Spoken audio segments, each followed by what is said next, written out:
Guys, bumaba ako galing from sa room ko at bumaba ko dito sa may sala kasi nagugutom ako, kaya sabi ko baba muna ako kasi kakain muna ako. So mamaya pa kasi nag-iinit pa ako ng tubig. Kakainin ko ngayon is easy with milk. So wait lang guys, ito pala yung kakainin ko with birds 3 na gatas.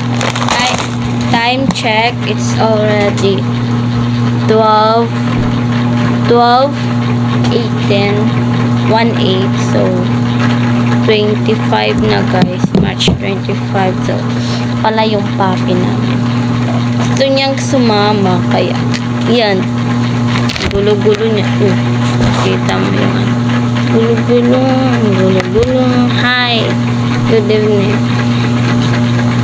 So bukal na yung kunin ko muna ito. Ayan, bukal na siya guys. So i-open natin. At ginawa ko na pala, ito yung kakainin ko.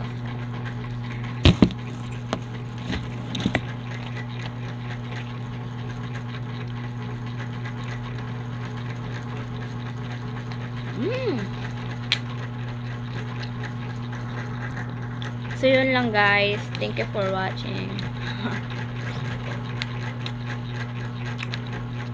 Bye bye, good night everyone. Tomorrow ko na to i-post sa TikTok account ko.